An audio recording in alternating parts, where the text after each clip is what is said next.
ഏറ്റവും പ്രധാനപ്പെട്ട തെരഞ്ഞെടുപ്പ് തീർച്ചയായിട്ടും മുംബൈയിൽ നടന്നിരുന്ന മുനിസിപ്പൽ കോർപ്പറേഷൻ തെരഞ്ഞെടുപ്പിന്റെ റിസൾട്ട് ഇന്നിപ്പോൾ വന്നുകൊണ്ടിരിക്കുകയാണ്. റിസൾട്ട് ഓരോന്നായിട്ട് ഘട്ടം ഘട്ടമായി പുറത്തു വന്നുകൊണ്ടിരിക്കുകയാണ്. ആദ്യ സൂചന പ്രകാരം തന്നെ BJPക്ക് വലിയ തോതിലുള്ള മേൽക്കൈ എന്ന് തന്നെയാണ് റിസൾട്ടുകൾ പുറത്തു വരുമ്പോൾ മനസ്സിലാക്കാൻ പറ്റുന്ന ഒരു കാര്യം എന്ന് പറയുന്നത്.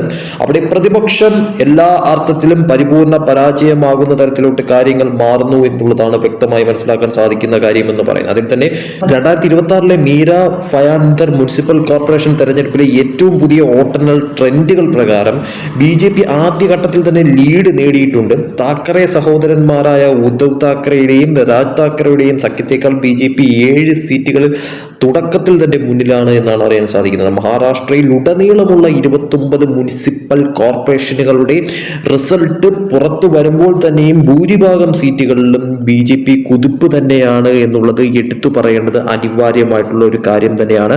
അതിൽ തന്നെ എടുത്തു പറയേണ്ട ഒരു കാര്യം എന്ന് പറയുന്നത് മൊത്തത്തിലുള്ള ഒരു കണക്ക് നോക്കുമ്പോഴത്തേക്കുമാണ് ഇവിടെ ഹൈലൈറ്റ് ആയിട്ട് എടുത്തു പറയുന്നത്. അതായത് മഹാരാഷ്ട്ര മുനിസിപ്പൽ കോർപ്പറേഷൻ തെരഞ്ഞെടുപ്പിൽ 893 വാർഡുകളിലായിട്ട് ആകെ 2869 സീറ്റുകളിലേക്കാണ് വോട്ടെടുപ്പ് നടന്നിരിക്കുന്നത്.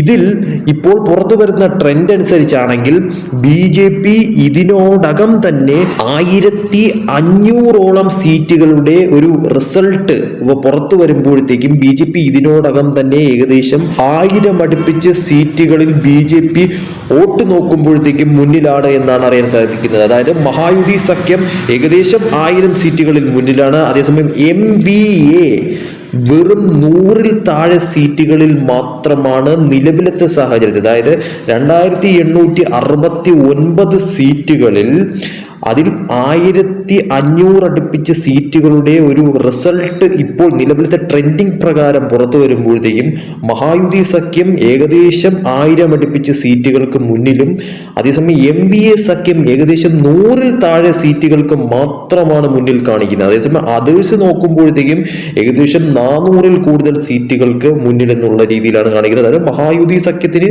വ്യക്തമായിട്ടുള്ള ഭൂരിപക്ഷം, വ്യക്തമായിട്ടുള്ള മുന്നേറ്റം കാണിക്കുന്ന തരത്തിലാണ് ഈ ഒരു സീറ്റുകളുടെ ഒരു കണക്കെന്ന് പറയുന്നത്. ഇതിന്റെ അന്തിമ റിസൾട്ട് പുറത്തു വരുമ്പോഴത്തേക്കും എത്രത്തോളം ഒരു മുന്നേറ്റം ഉണ്ടാക്കാൻ സാധിക്കും, അതേസമയം MVAക്ക് എത്രത്തോളം ഒരു സീറ്റ് മുന്നേറ്റം നടത്താൻ സാധിക്കും, അതോ തകർന്ന് തരിപ്പണമാവുന്ന തരത്തിലോട്ട് തന്നെയാണോ കാര്യങ്ങളുടെ പോക്ക് എന്നുള്ളത് കാത്തിരുന്ന് കാണേണ്ടത് അനിവാര്യമായിട്ടുള്ള ഒരു കാര്യം തന്നെയാണ്. എന്തായാലും മുംബൈ കോർപ്പറേഷൻ തെരഞ്ഞെടുപ്പിൽ BJPയുടെ അല്ലെങ്കിൽ മഹായുതിയുടെ ഒരു ആധിപത്യം തന്നെയാണ് എന്നുള്ളത് ആദ്യ ട്രെൻഡിങ്ങിൽ തന്നെ വലസൂചന പുറത്തു വരുന്ന ആദ്യ ട്രെൻഡിങ്ങിൽ തന്നെ വളരെ വ്യക്തമായി മനസ്സിലാക്കാൻ സാധിക്കുന്ന ഒരു കാര്യം തന്നെയാണ്. ഇതിന്റെ അന്തിമ റിസൾട്ട് പരിപൂർണമായിട്ട് പുറത്തു വരുമ്പോഴത്തേക്കും എന്ത് തരത്തിലുള്ള ഒരു വലിയ തരത്തിലുള്ള മുന്നേറ്റമാണ് അവിടെ മഹായുതി സഖ്യത്തിന് ലഭിക്കുക, അല്ലെങ്കിൽ പിടിച്ചു നിൽക്കാൻ ഈ പറയുന്ന തരത്തിൽ MVAക്ക് അവിടെ സാധിക്കുന്ന തരത്തിലോട്ട് കാര്യങ്ങൾ മാറുമോ എന്നുള്ളത് കണ്ടറിയേണ്ടത് അനിവാര്യമായിട്ടുള്ളൊരു കാര്യം തന്നെയാണ്.